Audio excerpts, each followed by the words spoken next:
welcome to Live with Toni Talks. We have some wonderful topics for you guys today. And today we have Pastor Chip on the line. Say hi, Mr. Pastor Chip. Hey, what's going on? Pastor Chip all the way from Milwaukee, Wisconsin. How y'all doing? Okay, thank you guys for joining us today. So we're going to hop straight into the topics. The first thing that I want to bring on was a report that there is another missing girl. This is in Milwaukee. It says, friends and family, please help me and my family find my niece, Jernice Garina. Sorry if I mispronounced it. She is 15 years old. She's been missing since yesterday. So I assumed that this was yesterday, literally. After school, she never made it home. If you see her, contact the Milwaukee Police Department on 27th Street. Please let her know that we are worried and we want her to come home.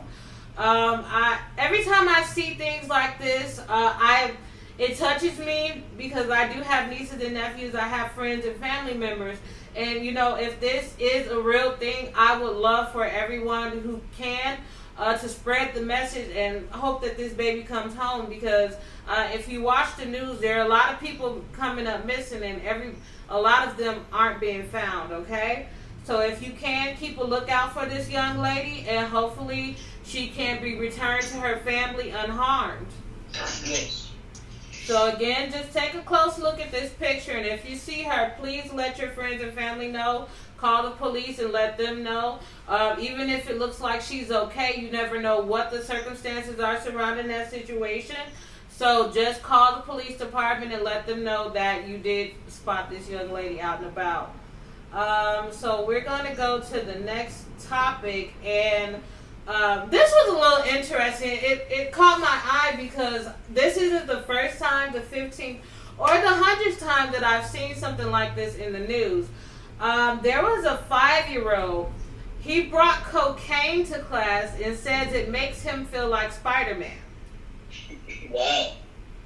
So, basically they were having, I forgot. I read the story. I read through it really fast. It wasn't show and tell, but he was showing like his friends or something like that. And he said when the bag was a small bag of cocaine, I guess, and it had a Spider-Man signal on it. And the bag was sealed. They said this bag was sealed, and they said the little boy, he said when he puts the bag in his mouth, it made him feel like Spider-Man. So there was a wife and another child involved. All of the children are in protective custody right now. They've been taken from the home, and the father is in jail. Like, what do you have to say, like, with situations like that, Pastor Chip? Well, those situations, nowadays, you just have to be aware and conscious. And I truly feel like we as now parents, we have to be alert and be mindful of who we have around our children at all times. I have 8 nieces and nephews, and even as an uncle, I'm always concerned. I'm always asking questions, and I'm always being alert. Mm-hmm. I always say, you see something, say something. And it's important because our kids are our future, and if our future is squandered at an early age, what is the future to become? Very true. So it's basically like you have these children, and they're innocent. They're innocent, and they don't know. You know, he probably really was, he loved Spider-Man, so when he saw that, he thought, oh, you know, if I do this, or who knows what he was thinking, but he was under the impression that when he put the bag of cocaine in his mouth, it made him feel like Spider-Man. A lot of things could have happened. The bag could have burst, and, you know, that child could have lost his life. So when you are doing stuff like that, and, I mean, I don't say you... I mean, it's so many things that can be said about that. And overall, it's just a horrible situation. It's a dangerous situation. And they could have done better. well, we all could have done better. Yeah. Certain things are so unfortunate, and truly, if he even had that in arm's reach, that was the first problem. Very true. So, we always have to be aware and conscious about what our children see, hear, and what they pick up. Very true. And what they learn, because their minds are sponges. So if he instantly knew that this bag made him feel a certain way, that tells a whole lot about. That really does. That really does. I didn't think about that. That he knows something. He knows more than something like when he sees adults use this or do whatever, that they start acting weird. So,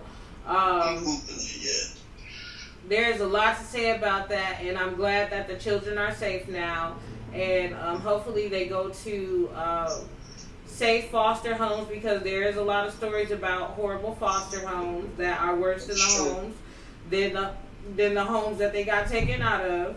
So I pray they're in a safer environment. I pray that they're going and looking after those kids, and I pray those kids weren't exposed to more than they already are reported to be. Right. So let's go to the next one. Okay, youth ministry. This is what we wanted to hit on. We're so glad to have Pastor Chip to join us today. I really, really wanted to talk about youth ministry due to the fact that times have changed. Times have changed greatly, and it's harder to, we're in the age of social media. It's harder to get the youth involved in church and church activities. What have you done to try to bring in children to make them interested in God and the story of God and how to have faith in religion? Well, it's nothing that I've done that is so amazing, as I can say. What I stress is the building a personal relationship from the inside out. And I use biblical principles with common sense values. Okay. And what draws them is I basically hit on building a friendship. Everything starts with an initial friendship. Today's society, they are like I always go back and say, children are sponges. Yeah. And it's one thing that your parents make you come to church or make you involved in a religious setting, but getting them excited about developing their own personal relationship with the Lord, that comes with great tenacity, drive, and you must be gifted for that. Everybody can't do it. Yeah. Yeah, everybody's not equipped to do that. And what I've done is taking it back to when I was a kid, when I first fell in love with just going to church, and also when I first fell in love with Christ. Okay.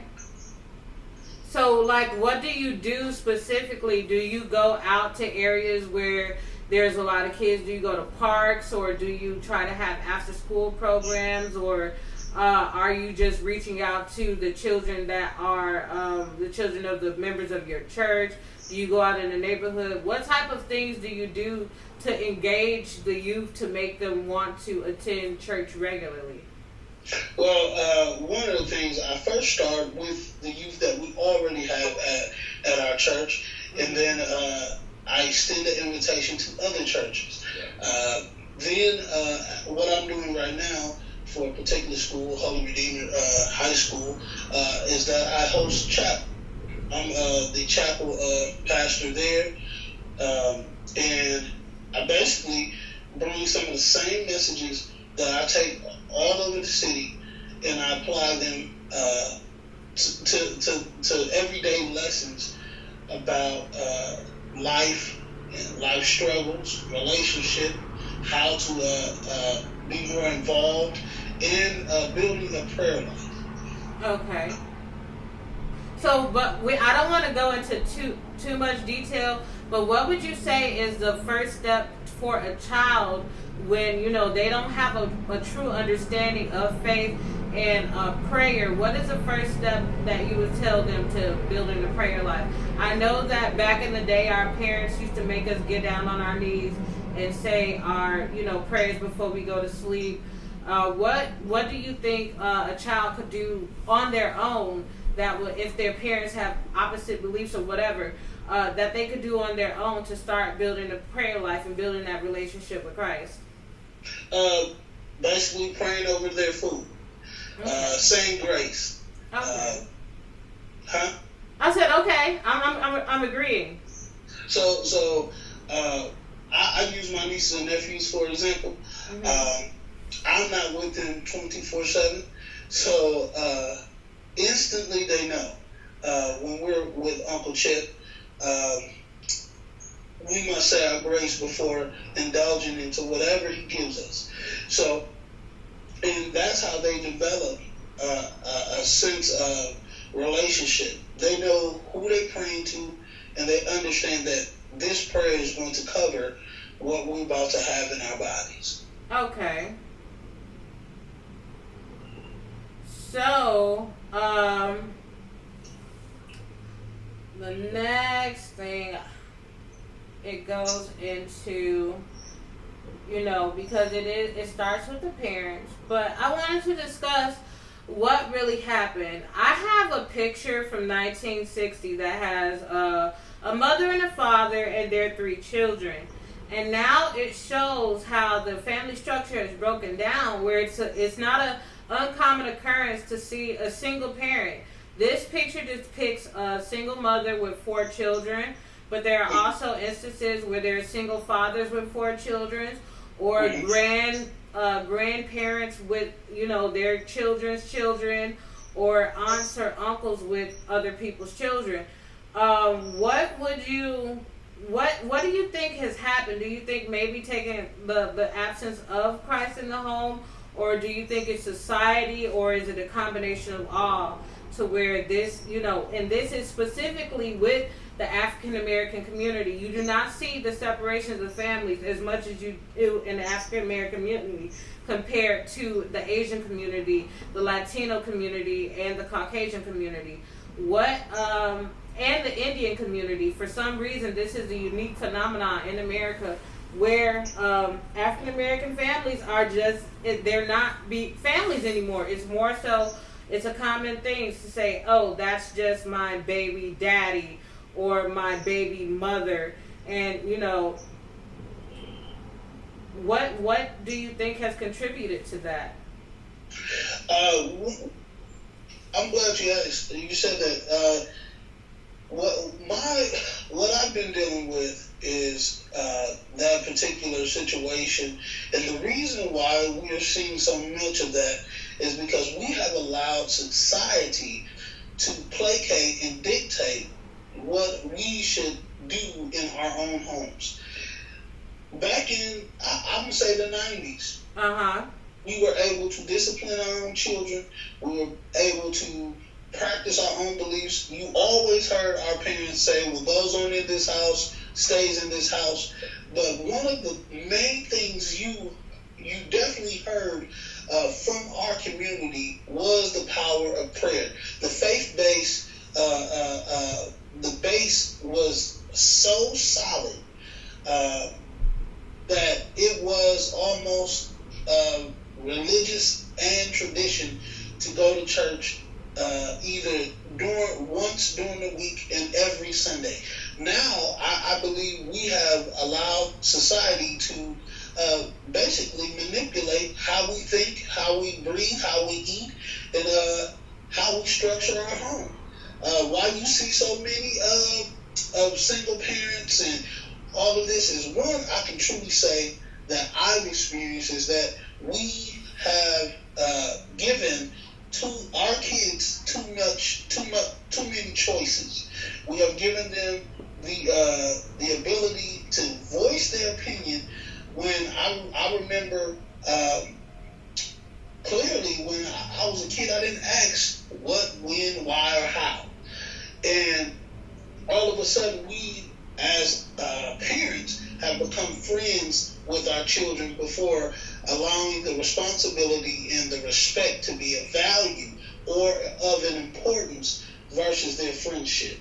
So it's a lot of things that has placated the home of the African American community. That has affected the home of the. Okay, so with that, um would you say that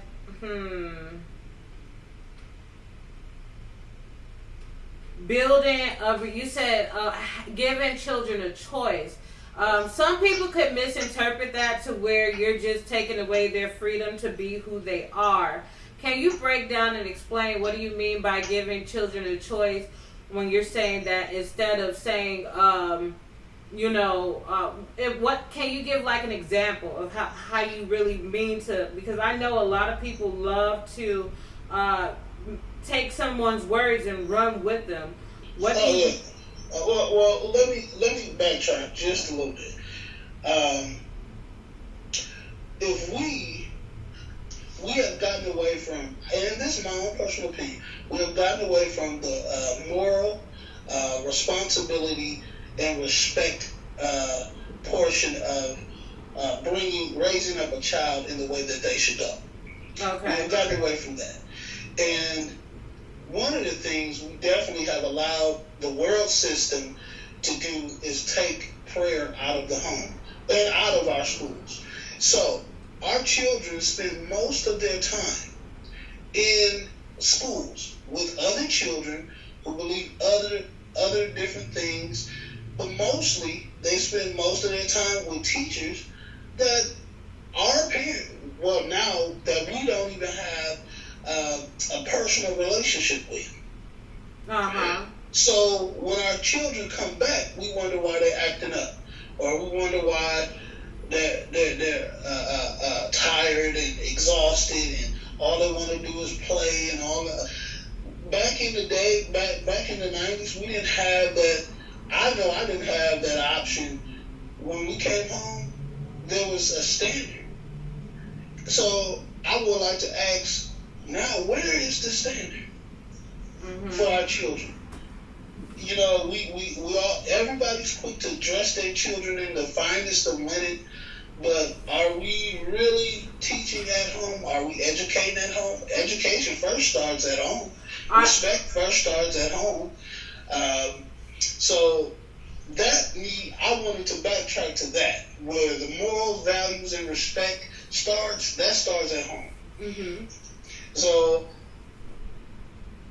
if we get back to those things, we'll be in a better position.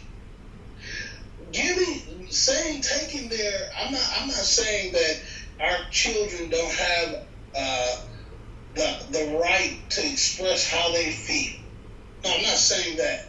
But if the respect, we can all vouch and say that our kids have very low respect value for their peers. We can instantly say that. Yes. I work in a school system, and I hear more profanity than I hear them read. Uh-huh. And when you mention that to a parent, they will instantly say, well, what you gonna do about it? They will put it on you versus putting it on them. Well, I do understand what you're saying, that, and I thank you for clarifying that, to where these parents are allowing these kids to, in a sense, you're dressing them, to sum it up, you're dressing them in fine linen, but you're not dressing their souls. You're not dressing their inner being. So, they look good on the outside, but they're running wild on the inside, and they And not only are you not teaching them, but society is teaching them, and the society is not teaching them what they need to know. Society is teaching them to keep them amongst society and amongst the things that pleases society, and it's not necessarily turning into a responsible adult, a young man or a young woman. The way that the media is going, they want to turn them into young prostitutes and young thugs. Well, you think that is developed before the media. Okay. I'm gonna be honest. That has everything to do with where they are and who we allow our children to be around. That's why it's so important that we have a first-hand approach on how we go about raising our children. Even with my nieces and nephews, I make sure that their parents know and that everyone knows what I expect and how I should play an important role in their upbringing. We as aunts, uncles, parents now, we need to take more of an initiative to spend time with our children. Mm-hmm. So many people allow social media and you name it, all types of outlets to raise our children. Yeah. We have to be vigilant in how we approach our children, because even now, you can walk in anywhere where there's a lot of children and they can be using all types of language, and then when you come in the room, they don't stop. No, they don't. They're like, "Oh, my bad," but I guarantee you, one thing I teach the children that I work with is, in order to get respect, you must give it first. And now I'm seeing a shift, is that instantly when I get there, they instantly know who I am. They respect who I am because my presence demands authority, and it demands respect. So one of the things that we must get back to as a community is respecting ourselves.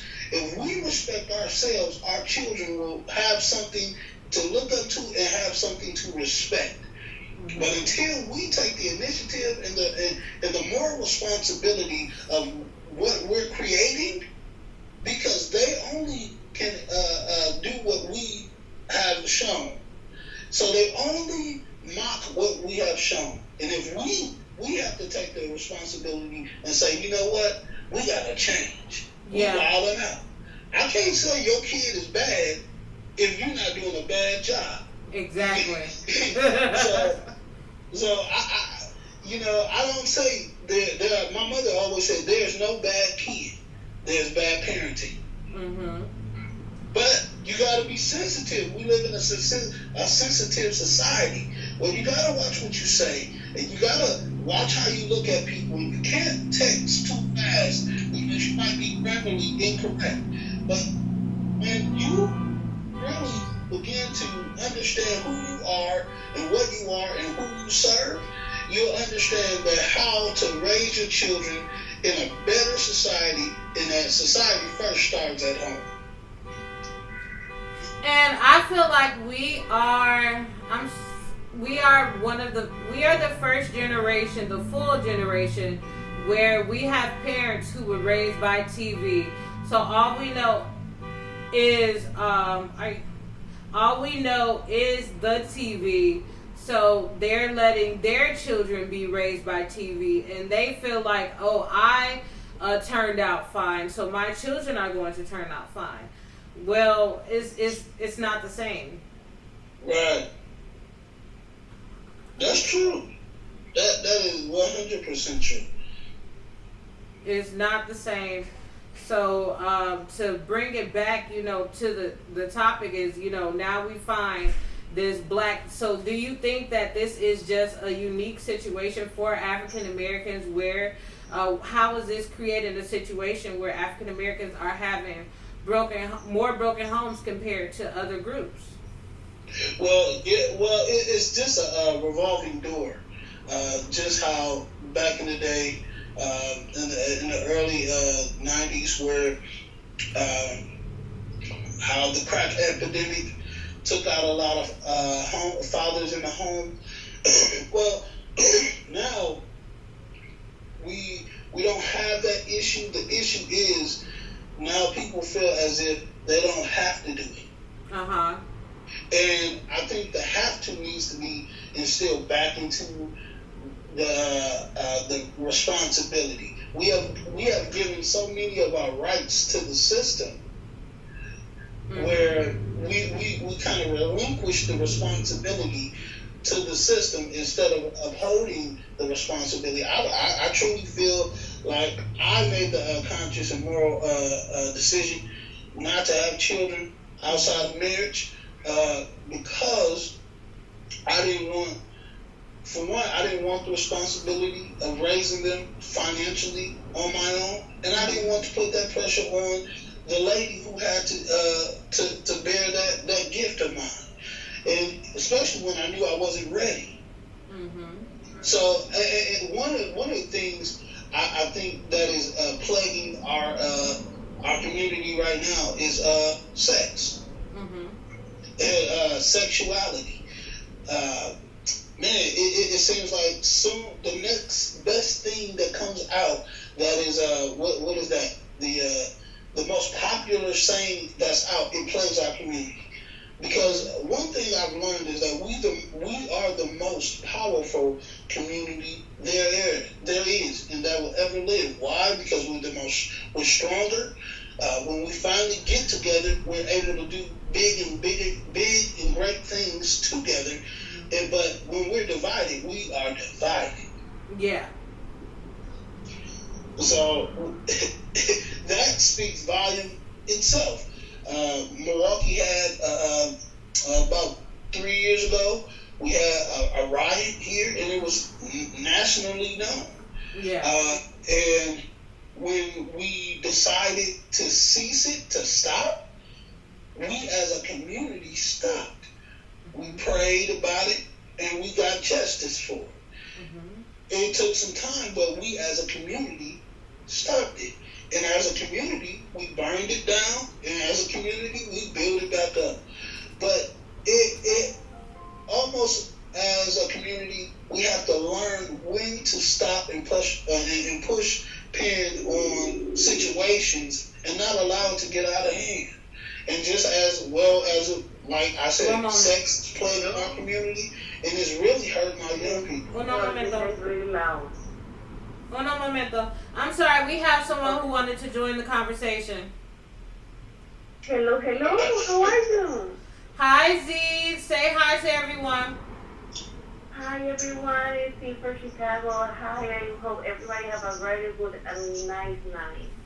That's good. So we're going to let the pastor finish talking, and then we'll get your take on the topic. Okay, Z? Perfect. Okay, so you're saying that once we unite, we become a very powerful group. But when we're separated. And you were outlining, how the riot in Chicago, the riot in Milwaukee, became nationally known. Now, what was the riot? What was it about specifically? It was about a black cop and a young man, and basically, he essentially thought that the young man had a weapon. And he did. And he did. And he killed the young man. But what it all comes down to is that the cop, he was already involved in a lot of different things that was already covered up way before. But the thing is that the young man was driving recklessly, as we all did. I used to I was telling someone a while back, we started that traffic. You know what I'm saying? Yeah, I remember. I did it once. We started traffic. We started Swerve Love, Swerve Right. That song, that was one of our key songs that we played when we was swerving in and out of traffic. I did that once. I did that once. It was fun. We were kids. And exactly. So some of the things that is plaguing our young people now, we had a hand in starting it. yeah. But one thing I realized is that we had a balance. Um, our My parents gave us balance. We were brought up in the church, but we were allowed to do certain things that a lot of church kids weren't able to do. So you got the opportunity to experience life as a person instead of having the strict moral and values, the strict environment that a lot of children who are raised in the church have. Exactly. Okay. So it became a balance, and I realized over the years when tragedy hits Milwaukee, we come together. But when Milwaukee is fed up, we burn it down, we tear it down together. But the hard part is that we wait until the last minute to get together. Yeah. So something negative or sad has to happen before we pull our resources together. And our young people see that. It shouldn't be like that. What can we do? If we have, so many things right now that are affecting the children, and one of them includes broken homes, includes watching their parents, even if they are separated, only coming together during moments of tragedy. They see the stuff that's going on in the media. What can we do to bring it together as a community? Especially when a lot of people. Remember, it's not only the media. When certain people are not, they no longer congregate to the church for guidance. How can these parents use? I don't know. How can we bring it back to the church? Well, we first have to acknowledge the church. Okay.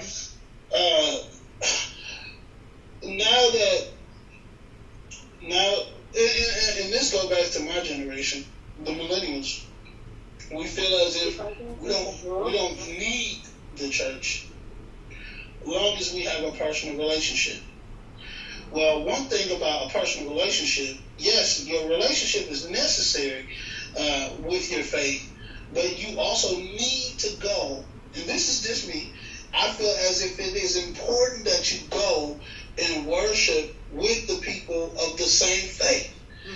How can you develop and cultivate your relationship with your God if you are ashamed or you do not want to go with the people who worship the same God you worship? That breaks the fellowship, that breaks the networking. The church was the first networking organization. Yeah. You think about it, like you were saying, from the Jewish community to the Indian community to the Sikh community, all of those communities have a faith base. And 9 times out of 10, they all see each other on the day that they choose to celebrate their faith. And we as a community, we just pick and choose. Like the word option has just played everywhere. To be part of something.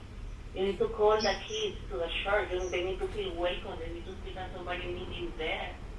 She said basically that we need to reach out and call the children to church and wake them up to and let them know that we are there, that the church is there.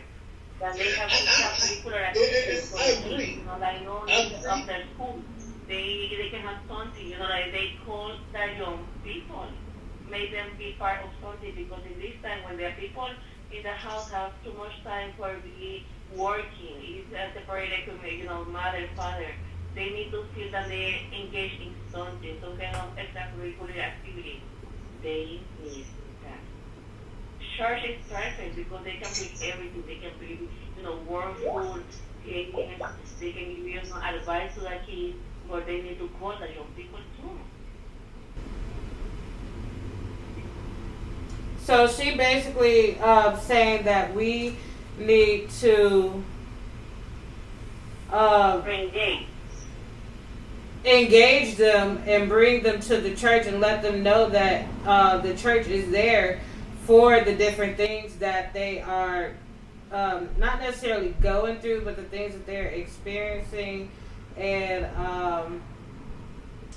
let them know that the church is. I mean, just bring everything back. It's a Bring part the of the attention. family. It's a part of Yeah, your family. It's like your uncle. If your grandma house, if you know like it's somebody that you go to have there when you need some advice or whatever. That you don't even want to say to your mama, you don't want to say to your papa. Okay, you don't know them in the church. You go to find a grandpa, uncle. You go to find somebody who will to give you some good advice. very Yeah, true. very true. And but with the breaking up of the family, the children don't know where to go. So that takes us And into sometimes that kids they don't even know how to like express to their mama or to their papa if they're in the divorce. They don't want to be part of one or the other one, but they need to express themselves too. And sometimes the fathers they don't have enough money for put or have the possibility to put them in some for instance something doctors or considerers to be talking with. So they don't have nobody. They need to express themselves. They need to have some confidence in somebody. yes, very true. They And don't. that's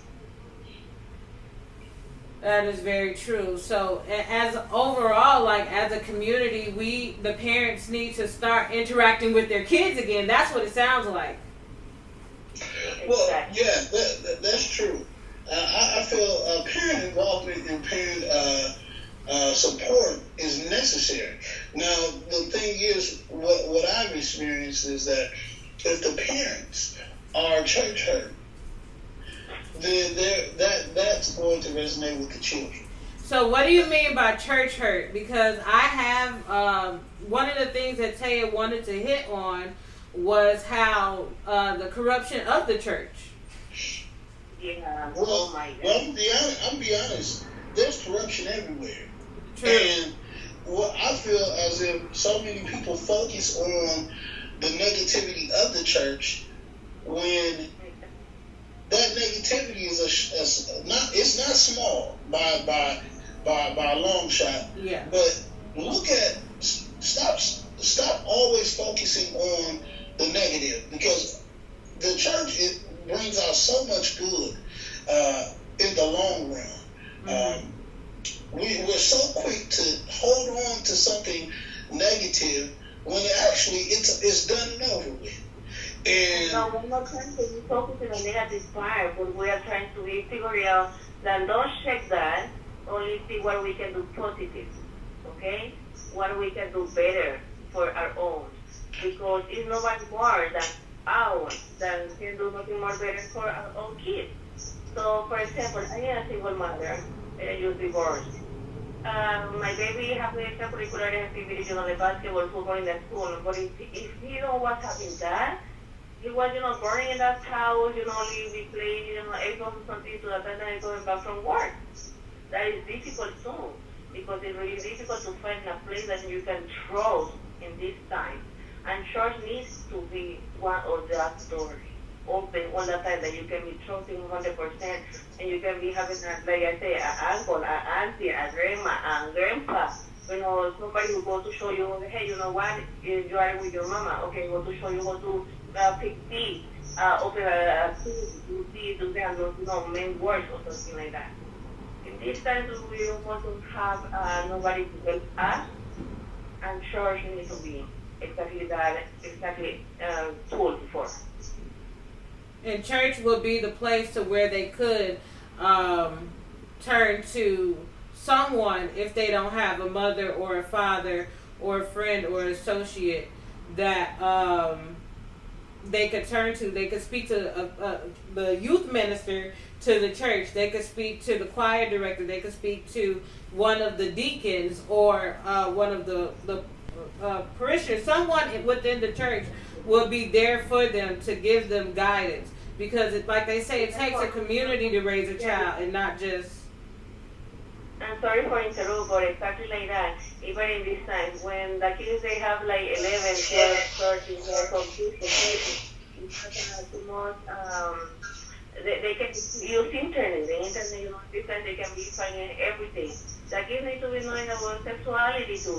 Like it's a lot of different stuff that sometimes for mothers, single mothers, it's really difficult to talk about. And the kids don't want to talk about that stuff with the mother either. So they need to be the physical tool to help with the families. And I just, to be attached to all the family together. Okay. So just to go to the next topic, it says, know the difference between a church boy and a godly man. Since you're a man and you're a man of God, I thought that this was perfect because, there are still a lot of women, they say, oh, if you want to find a good woman, go to the church. Or if you want to find a good man, go to the church. What would you say? I know you've heard that before, right, Z? If you want to find a good man, go to the church. How would you know the difference between a church boy and a godly man? Is that for me? Yes, I'm asking you. Oh, well, that is simple. A church boy is simply a kid who grew up in the church that goes regularly and that is a goer. Mm-hmm. He goes. He doesn't have a relationship. A godly man is a man who studies to show himself approved and that applies the principle and live it daily. So what do you mean by principle? The biblical principle, scripture. He lives by the Bible. He's a man of his word. He fears God, and he chooses to walk therein his faith. Okay. So how would you, within the day-to-day, the normal actions, how would you be able to, how would you have that discernment?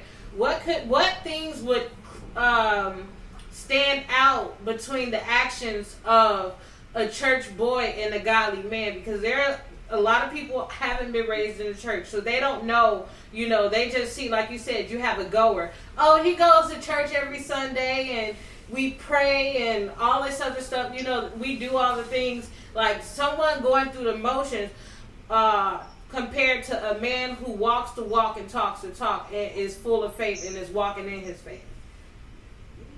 Well, it used to be a distinction. You used to be able to tell black and white. Yeah. Now it's almost like a thin line between love and hate. Remember too that in the church, in the Bible, hold on 1 second. 1 second, Z. I can't hear you. It just cut off. Just give me 1 second. Okay, what were you going to say? Remember that you were in the Bible said that go to coming a lot of sheep, looking like sheep, and they go to be walk in the end of the day. So you never can be secure for everything. I pray every single day for have the man of God, and have somebody to you understand me that everybody for them to pray for, right? Yeah.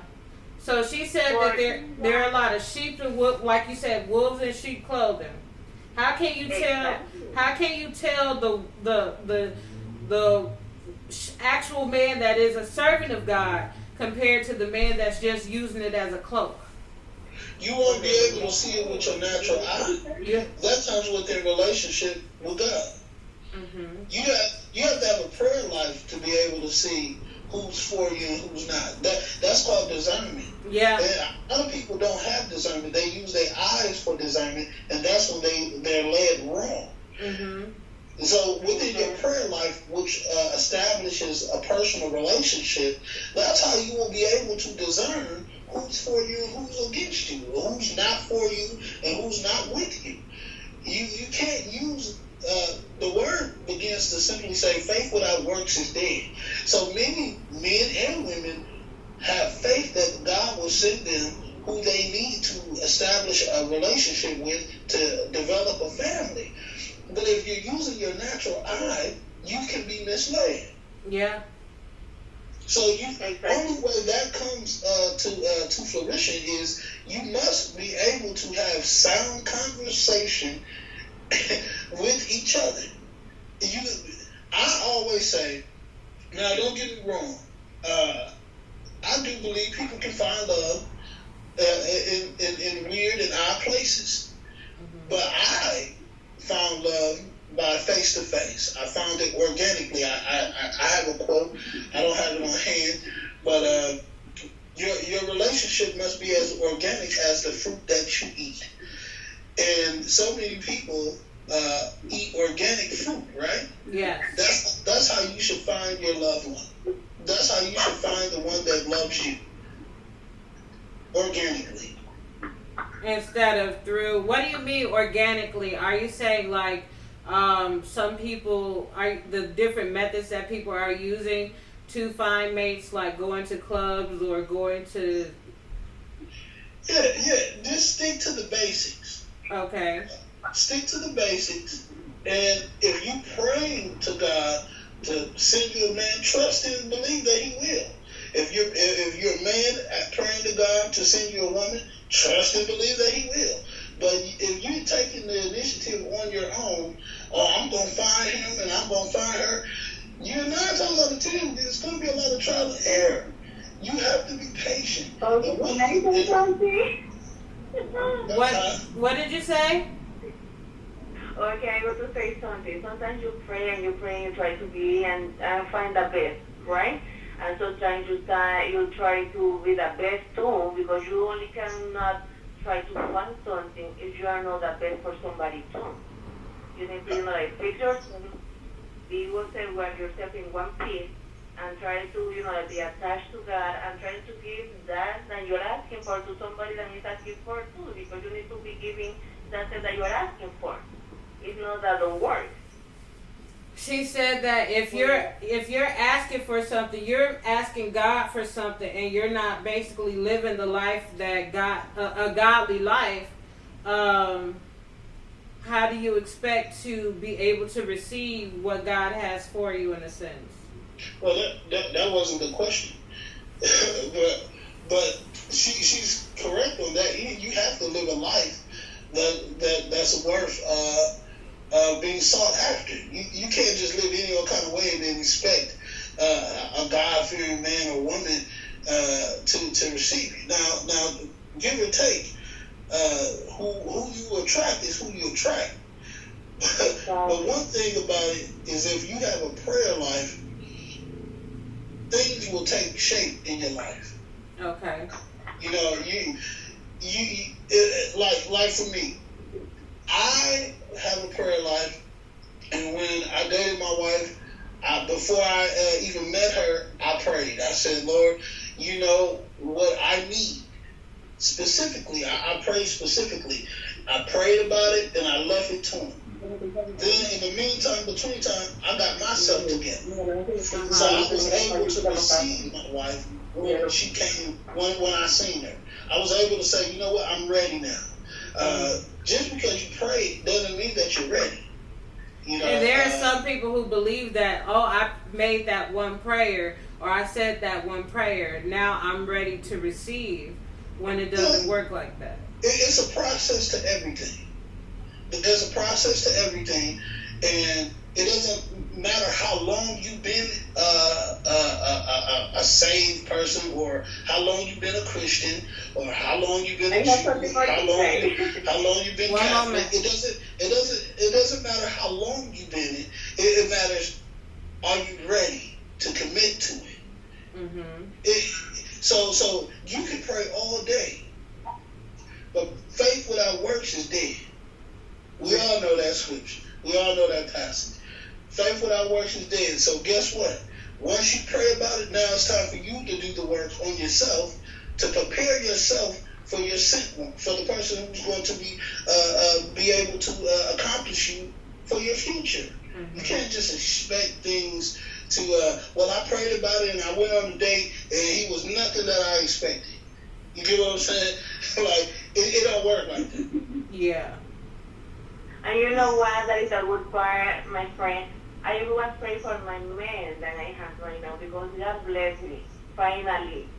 I was having like 7, 8 years, praying for the man I have right now, but maybe I wasn't ready in the time that I was praying before. But I start to be changing my life. I start to be trying to do everything positive. I don't want to say I go to church because I don't. But I have God in my mind. I pray every day for Him. I have a personal relationship with Him. And thank God just give me a man that I think is the name of my life. I used to get divorced. This man has my engagement ring already. He already only proposed me, and I know that for sure. He's a man of God. He prayed with me. He coming in need when we feel the necessity of.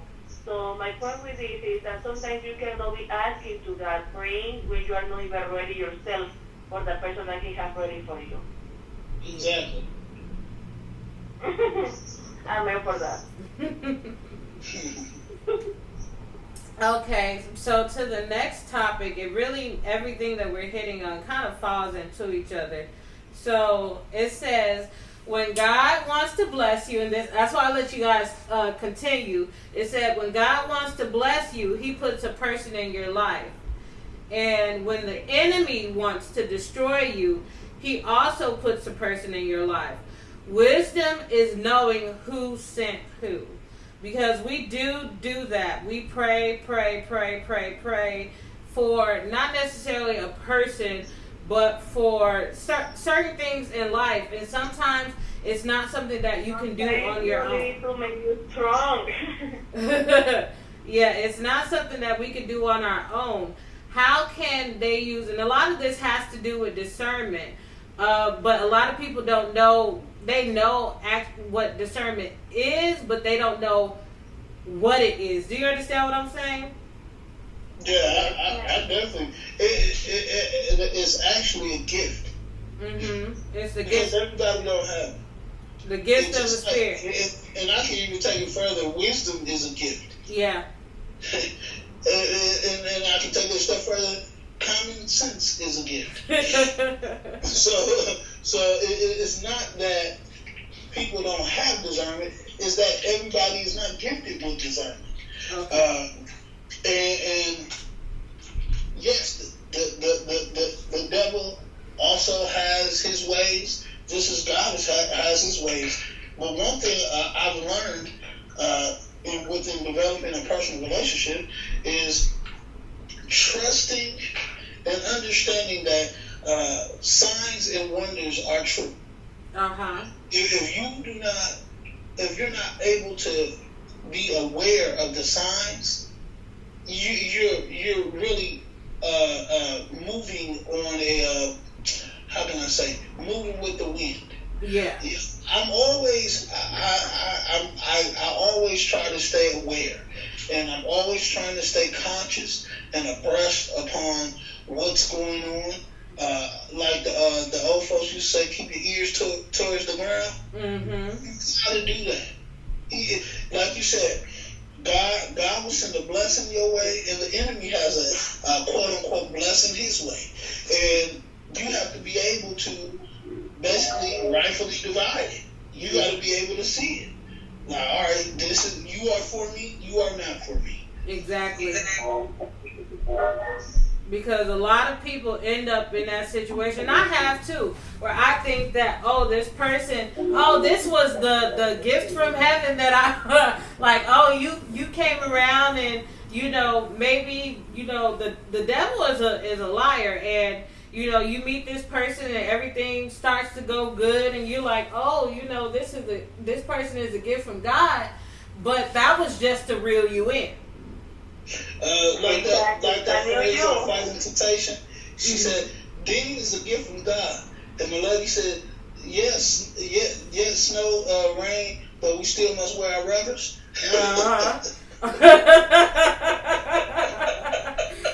I get that. I definitely get that. You think this person or this? Yeah. I really enjoyed the conversation. Sorry, I need to get out. I saw you wake up, so I need to be checking him. God bless you all, and have a beautiful and nice and blessed week. Thank you, Z. I love the fact that you decided to join the conversation. I'll talk to you later. Okay. Okay, I love you, girl. Bye Thank bye. you. But as far as that's concerned, like, um, you have so much that you're presented with in a day-to-day life, and it is a sorting process. Life becomes a sorting process to where, Right. like you said, this is for me, this isn't for me, this is for me, this isn't for me. And it can get confusing, especially when the devil, he likes to use shiny wrapping paper. Right. He most definitely comes to steal, kill, and destroy. But I truly believe God's grace and His mercy covers us. And we sometimes it may be easy to just go the easy way out. But when you taste God's way, His way comes with a process because it tests your level of faith, your level of commitment, and your endurance. And it's so important that we stay consistent in our relationship with God because that levels out on our relationship with man. We can't. I always tell, even when I talk to couples who are considering marriage, if you do not have a personal relationship with God or your faith, how can you have a relationship with man? Because one thing about your relationship with God is that at all times it will be tested. Yes. So if you cannot withstand a test from a person you never seen before, Yeah. how can you stand a test with a person you live with? That's very true. That's very true. That's very true. You gotta. I always say, in order to develop this relationship with your faith, you have to allow things to transpire. So, and God will allow things to transpire just so you can strengthen your faith. It's almost like being in the gym. When you're weight training, you have to grab something that is heavy enough so you can see if your body can withstand the test. Okay. And that's how your faith is. Your faith will always be tested, especially when you're talking about indulging or inviting someone into your life. One thing that needs to be on the up and up is your level of faith in your relationship with your Creator. For you to entertain the thought of having somebody else in your life and you're not one with the Father, I'm sorry. You're just wasting that person's time. True. Because when trials come your way, how are you going to be able to stand in the gap for them? How are you going to be able to tell them it's going to be all right? I'm going to take care of it. But in 9 times out of 10, you need the help of Jesus. You need the help of God to make this thing easy. Half of the time we going through trials and tribulations, yeah, it may seem like the world is flipped upside down, but guess what? His grace and His mercy yet provides for us, yet protects us, yet loves us, yet covers us. And that's where you have to be able to say, you know what? When all else fails, God will prevail. Yeah. And that's how you got. That's what gets me. That's what keeps me. That's what gets me through every day. And that's what keeps me married. That's what keeps me sane. Because this world is no joke. But guess what? I serve a God that is able to do exceedingly and abundantly and above all that I could ever ask or think. So I'm secure within my faith in God. I know I'll be secure within my marriage. I know I'll be secure within my relationships, business partners. I'll be secure. And when those things go south, I know He yet remains. Okay. So with okay, I get it. So it really it's a package deal as far as your whole and not just a part. And it doesn't necessarily always have to be a relationship with another person, but the fact that you're including them in any aspect of your life, let it be friendship, let it be work, or even you are using this person, to babysit your children or something like that. You have to have discernment in those things and know, you found this babysitter and they wonderful, and you think, oh, this was a gift from God, but you don't, like we said, how do you know it's a gift from God or a gift from Him? That's true. And that's why you always have to be aware. Gotta be aware.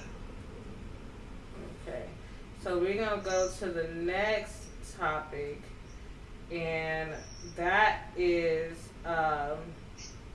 it said, ladies, if you were interviewing, because I wanted to end it on a lighter note, because we have been talking about a lot of stuff, even though it has turned into something else a little bit. But ladies, if you were interviewing a man for the position as your man, what 3 questions would you ask? Now, we're not going to take this in the terms of how a lot of these women think, or, well, not women, but people think. But how do you take, if there were, what 3 questions, depending on the type of answer that's given, would you ask to try to see if the person that you are considering is the person that God intended you to be with? Well, one, I would ask, how's their relationship with their parents? Mm-hmm. And how would that weigh on a decision to say that this person is for or against? Because a lot of people don't understand that it's like, oh, if he's a little mean to their mom, then that's a warning sign. Yes, that is a warning sign, but nowadays you also have to consider how the parents are. No. Okay. Because people change. Okay. People every day you change. Mm-hmm. Just like a fruit. I was telling my little brother, I said, some people, our relationships are like this. Our lives are like this. We have a ripe stage. We have a pruning stage. No, what did I say? We have a birth stage, we have a ripe stage, and we have a pruning stage. Okay. And when you talking about having a dating and finding a significant other, how they treat their parents, regardless of how the dynamic is, it shows you who they are. Okay. I before I got married, I was dating a young lady, and she was very disrespectful to her mother. Uh-huh. Her mother said when this lady exited the vehicle, she said, she called me D. She said, D, do you love my daughter? And I said, yeah, I got love for her. She said, you really want to be with my daughter? I said, yeah. But that instantly told me, if she can treat me like this, how do you think she's going to treat you? And that day, we dropped her mother off. It was like all hell broke loose. It was like I was driving and she was the GPS. Uh-huh. And that's how it took. It took a left turn. And I instantly said, I gotta get out of this. And I instantly got out of this. Because it showed me that that was her mother warning me. That's how I took it. Mm-hmm. That her mother was warning me that if she can talk to me like this, she definitely won't ever hear you unless you placate to what she wants you to do. Okay. And if your first impression is always going to be your last impression. Mm-hmm. And truly, my first impression of her, when I think about it, she was snapping on somebody. Mm-hmm. And she showed it hold back when she snapped on me. Oh, God. It don't matter how long you've been knowing this person either. I must say that. It doesn't matter how the length of time knowing somebody. Mm-hmm. They are who they're going to be until they change. Okay. Until they make the conscious decision to change. So yes, if you meet their parents and the way that they treat their parents, if they cussing in front of them, they talking to them in any kind of way, of course you're going to be the recipient. And that goes for godly friendships as well. So if you have a close friend who you consider, and is a part of your life, and you look up and your friend is snapping on their parents, how do you not think that person might, depending on the situation, or if they aren't already doing it and you just haven't paid attention to the fact of? Exactly. Okay. So, and that goes for anyone you want to have in your circle, because it says you're as strong as your weakest link.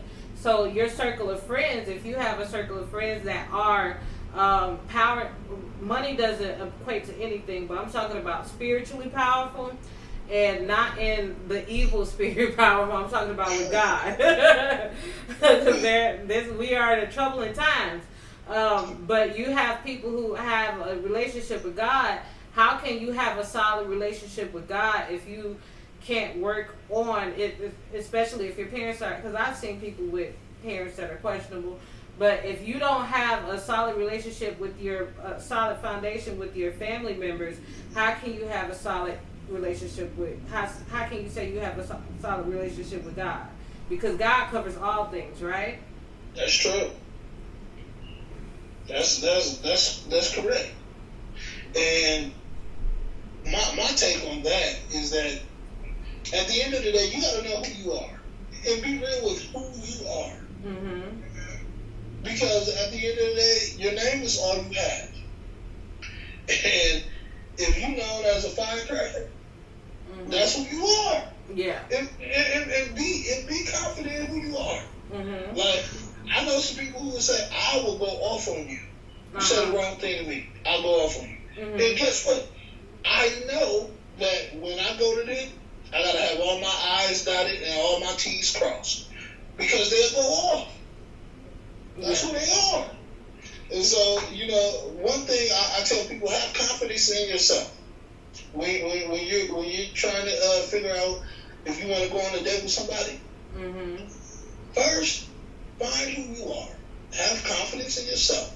Get you all the way together. I was saying that before, that a lot of people think that when they are going out it's a lot of people out here looking for love, but they don't love themselves. And if you don't know who you are and love who you are, how can you expect to love anyone? Right. You got to be able to define what love feels like and looks like to you. Mm-hmm. And in order for you to figure that out, you will need to search you. Search yourself. Mm-hmm. Do some soul searching. It's okay. I tell people it's okay to soul search yourself. And sometimes we can misdiagnose what we want. It's okay. As long as you got breath in your body, you can try it over again. Mm-hmm. There's a lot of people out here who are confused. And, they are. And it's not just necessarily because a lot of stuff has kind of teetered towards relationship stuff. But in a friend basis, if you have someone around you and you say, I love my friend, but you don't love yourself and you don't know who you are, and you can end up in a situation where you're constantly letting somebody else define who you are, and you're wondering why you're miserable and why you're sad and why these things are happening in your life. Is because you haven't built that relationship with yourself, and you haven't built that relationship with God, and you're reliant on somebody else's relationship with themselves and with God to hold you. Yeah, that's right. Because at the end of the day, you gotta hold yourself accountable for something that the L or the W, the win or the loss. You gotta hold yourself accountable either way. And at the end of the day, no one wants to take the loss, but you gotta take it because that's what's given. Mm-hmm. And very few wins because you don't even know what you want. You don't know who you are, and that's I think a lot of the stuff that's happening in this world is people say with everything like what's my identity? Who do I identify as? Because they haven't actually taken the time. They're letting society dictate who they are and who they identify as, without looking at themselves and taking a real deep look and say, am I who I think I am? Or not am I who I think I am I who I'm trying to force myself to be? Because if you're in this position, you trying to fit in over here, and you're in this position because you see everybody else is doing this, you know, and you're like, oh, you know, I'm gonna be like this because, you know, everybody else is like this and they seem happy, so I'm gonna pretend to be happy. But you're not really happy because this is not a comfortable position. That's true. That's true. I always say, what's your lifestyle? Yeah. Everybody, you know, me, to be honest, I just love Jesus. Mm-hmm. Period. And if I read his word and I stay true to who I am, that's my lifestyle. Like, me being a pastor, that's every day, all day. I don't have to be in church to be a pastor. I'm still that man every day. You know, when I wake up in the morning, I'm still Pastor Chip. It's a lifestyle. It's not just it's not a gym shoe. It's not a hat. It's not a new tie that I put on and take off. It's who I am. And when women and men can truly say, this is who I am, this is my lifestyle, this is not a fad, this is not a fashion show, this is not a trend, this is not a hot topic. Your life should not be played with, and you must take it seriously and understand who you are, whose you are, and who you serve. That's period, and that's point blank. I can't make it no plainer than that. You hit it right. You have to know who you are and who you serve, and that will help you in determining, you know,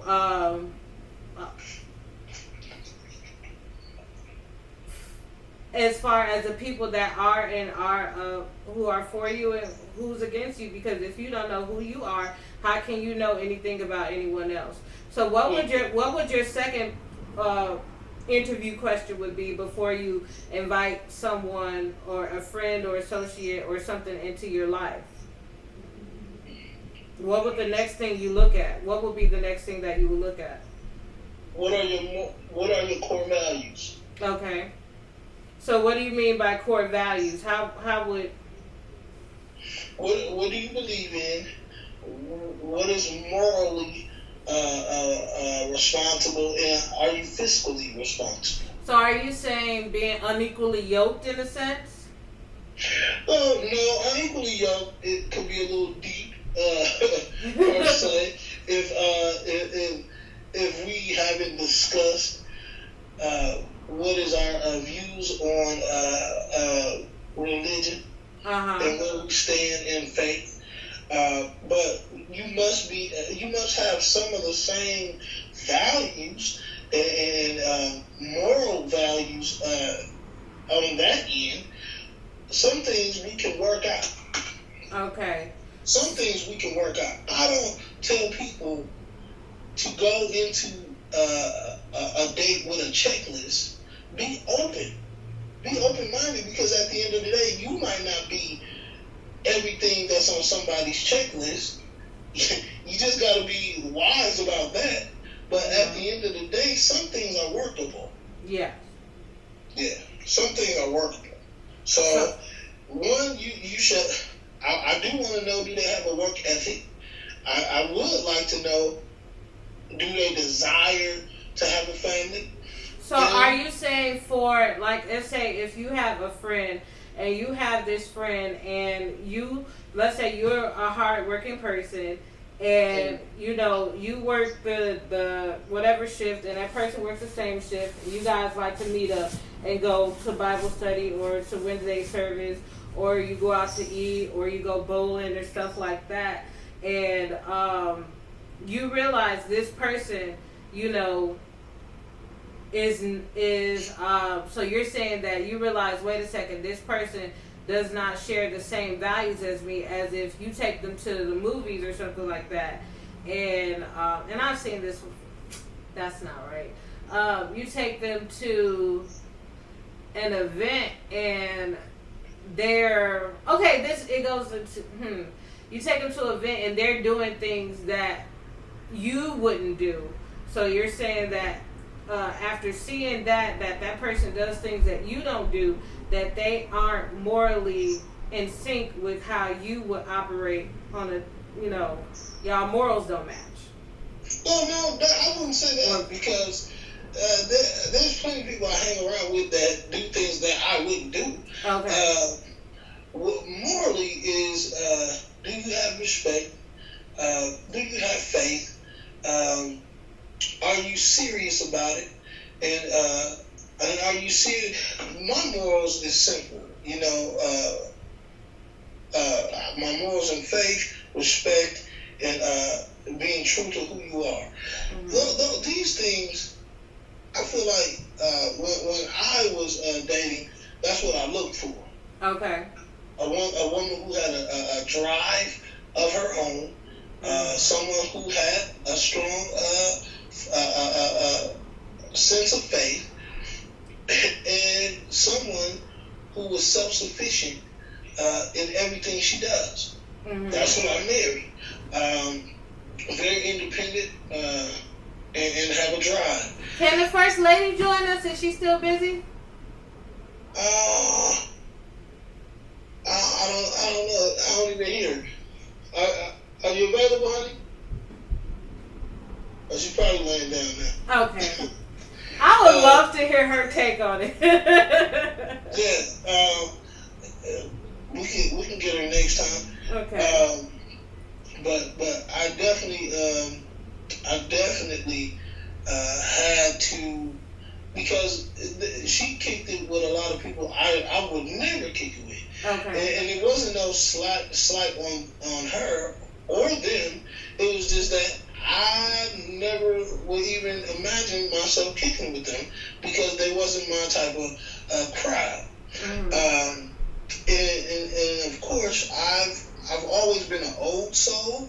Mm-hmm. So them being wild and real loud and stuff like that, I didn't really want that anymore. I phased out of that early. Mm-hmm. Probably like when I was like 24, I was done partying hard like that. I always tell people I had a good 3 to 4 years of just living wild, and then I was done. Okay. I got bored with it. So when I was looking for her, or I wasn't technically looking for her, but when I was looking for all the qualities that she had, mm-hmm. I prayed about it, I left it alone, and when I seen her, I knew I had to have her. So when you're looking for somebody, I wouldn't say that you have to have a checklist. Just understand that if those are things that is cool with you, let it be cool with you. Mm-hmm. You don't need everybody's take on what's cool with you, because you have already made up in your mind that this is what you're looking for. Now, if what you're looking for measures up to what your heart desire is, mm-hmm. then you need to seize that. Okay. So you, what would you say is the final thing before you that you would look at in the individual before you allow them to come into your life, like as a faith-based person? We've already hit on their relationship with their parents. Do they love themselves? Do they love God? Are you, do you share faiths, or are you, do they share the same values? Do they share the same morals? What will be the final thing that will let you know that, this person was sent by God in order to influence my life in a positive way, and they fall in alignment with the path that you're taking in life? A sense of self. Okay. Self-pride, self-dignity, self-worth. Okay. So is there anything, I think that was all the questions that I had today. Is there anything that you really want to add to, because you are a pastor, So, and I thank you for taking part in these questions, even though they were a little different. I didn't want to get too deep. Like with everything that's going on today and how society has changed dramatically, I think they were even trying to erect a statue to, to other gods. Well, they're not gods, but they're to other gods in certain places. What would you say for people who still have faith that are living in these times in this world? Hold on. Don't give up. Hold on.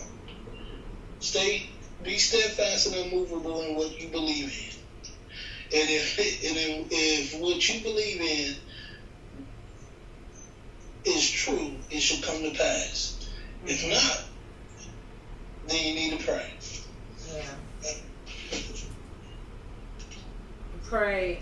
And a lot of people don't know, like, what would your, because I've heard before in life that if you are Christian, because, there are a lot of different religions, a lot of different groups out here, but as far as Christian prayer, prayer comes with, it's steps to it, to where it's like repentance, then it's praise, then it's prayer, and then it's more praise, and then you go to actively walk in your faith while you're praising.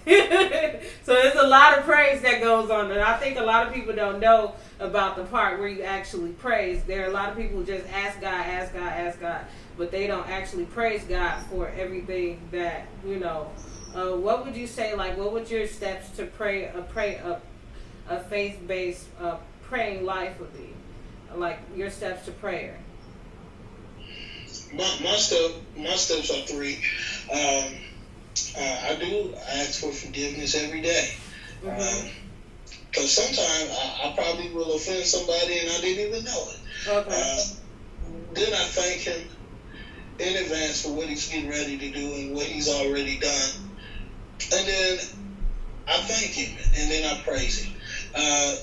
It becomes a lifestyle. A lifestyle of prayer is a way of life. It's not repetitive. Every day is a new day, a new day's journey. So I would encourage one to take it. Don't take it for granted, but take it every day as a lifestyle and begin to expound on what you know is to be true. Okay. So where is your church located? Well, I attend Northtown Church. It's on 107 in Good Hope, off of Good Hope Road, and that's where we at. And who's the head pastor there? The head minister is Alex Clayton. Alex Clayton. Would you guys be interested in, you and Minister Alex Clayton be interested in coming, being invited back on the show? Would you run it past him? Yeah, I will ask him. You can use this as, I might have a lot totally different questions, because there are a lot of things that I wanted to hit on today, but I didn't want to go too deep because it would go over more than an hour. It'd probably be on here for 5 hours with everything that's going on. But hopefully we can have Pastor Chip and Pastor Clayton on here, and I think that would be an amazing conversation. You said that, do you guys have, like, what's your overall, what message do you want to give before we go off of Live with Toni Talks? This is a public platform. Even though we may not have that many people on here now, we do have users and followers who come on later on and watch the show. So what would you want to tell them? Something that's a little solid that they could walk away with and meditate within their spirit. Listen, my name is Pastor Chip, and I would like to leave you with this. Building a personal relationship from the inside out is necessary to live in a full life, and that within Jesus. Listen, you cannot develop a relationship with man without developing a relationship with the Creator. And remember, I love you, but God loves you the most. Peace. Thank you, guys.